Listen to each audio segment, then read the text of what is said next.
I think of the 60s as one of the most exciting times to be in Greenwich Village, because there were so many things going on here and so many battles that we fought, and most of them we won. Jane Jacobs was a part of it, I was a part of it, and so many other people were, many of whom are no longer with us. But just to mention what some of these fights were, there was Washington Square, the saving the West Village. That was Jane's main activity, was keeping Robert Moses from destroying the 14 blocks in the West Village. The saving the Jefferson Market Courthouse to become the library that it is today. The city wanted to tear it down and build a modern, ugly building there. Demapping of Verrazzano Street and saving the housing that was there for low-income people. Getting the Greenwich Village Historic District. Stopping Westway from being built. Getting the first project for artist housing legalized in the village, and that became the model for West Beth and Soho. And also working to get a recreation pier. These were just some of the fights that were going on simultaneously in the 60s. This was a time when we had two very active Democratic political clubs fighting each other, and a still very viable Republican club. I don't even know if they've got one today, but at that time they did have an active Republican club because we had some Republican legislators and several other organizations. And although a lot of us were at odds politically, fighting each other tooth and nail, still on some of these civic events, we all worked together and cooperated, and everybody was active in all of these issues. Now, I'm just going to talk about a few of them. I think most of you are familiar with some of the major ones, like Washington Square and Westway.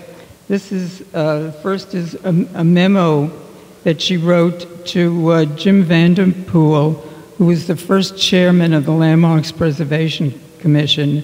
This was October 31st, 1965, and she shared her memo to him, and she sent me a copy of it. At the time, they were considering where the district lines should be drawn for the Greenwich Village Historic District.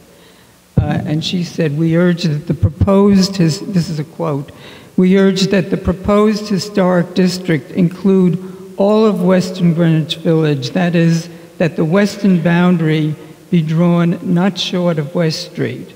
As you know, the West Village was part of the old River Landing settlement.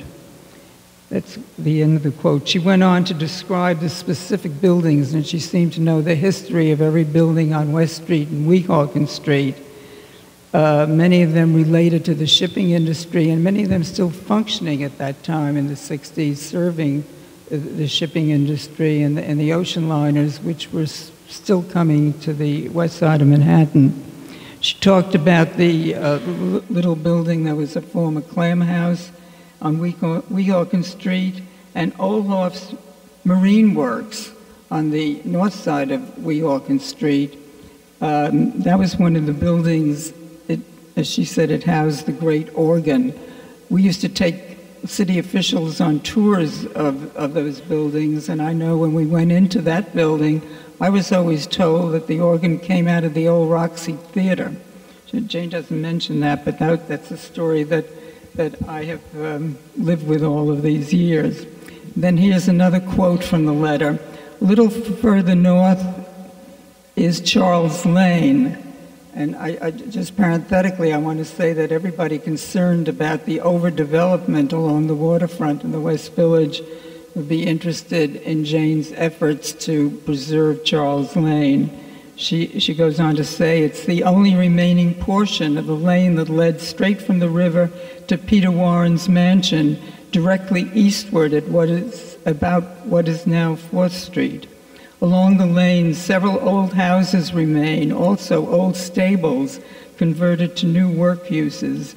Houses in the waterfront tier of blocks retain their original moldings, mantels, and other details, including, in many cases, their front doors, doorway and window detail, cornices, iron railings, etc. Jane then went on to describe many of the waterfront hotels that served as seamen, although her statement did not cover the area as far north as Jane Street, where the hotel, the old Jane West Hotel, which housed the survivors of the Titanic, is still functioning today as a hotel. It's got a new name, I don't remember what it is. She also talked about recreating the old recreation pier that existed on Christopher Street in the early 1900s. And looking over her testimony the other day, I noticed for the first time that she referred to the Park on the Pier Committee, which is a committee that I was a founder of, and we were trying to get a recreation pier. We did get the city to repair some of the piers there so that people could still go out and have their poetry readings and other activities. It's a far cry from what's there today, but it was a start. The fight for the single historic district was not simple. The Landmarks Commission originally proposed 15 separate little districts, and the community, with Jane, one of the leaders in that fight, leading the way to stop these separate little districts and to work to have the one district. But of course at that time, this area where we are today, south of the square, and the area along the waterfront were excluded from consideration because of the fact that they were looked at as future development sites. The waterfront for the big buildings, some of which exist today, and south of the square is an NYU expansion area. So we weren't totally successful, but we did get the single district, and of course now there are efforts going on to expand the districts both to the west and the south. The other thing that I wanted to quote from sort of was an illustration of Jane's sophisticated understanding of the political process, even as far back as 1961. A fight that I was particularly involved in then was getting the city to demap Verrazzano Street, which was going to be a continuation of Houston Street west of 6th Avenue, and would have cut into the houses on Carmine, Downing, and Bedford Street, all the way over to 7th Avenue. Was really to make a two-way arrangement for Houston Street, and it had been on the maps. The buildings were owned by the city. Edith Asbury, a reporter for the Times, did a story on it, and the Village Independent Democrats, which was then the Insurgent Club, went in and started working with the tenants. We painted an apartment because the city was a slumlord. And at that time also, apart from what we were doing in the community, as far as politically, Carmine DeSapio, who was the district leader here then, and VID was fighting DeSapio. DeSapio no longer was going to support Mayor Wagner for his re-election campaign. And at that point, Wagner and all of the insurgent clubs in Manhattan and other parts of the city kind of got together and were on the same team. So this is a part of this lengthy letter that Jane sent me at that time. We know that only the reform clubs and the labor unions exert at this time influence on Mayor Wagner. We are deeply appreciative, as you know, Carol, of your appearances and statements at our hearing, but the time has come and is almost gone when power as well as words can be exerted. In short, the chips are now down. Your club now holds the pivotal position in the determination of our fate, close quote.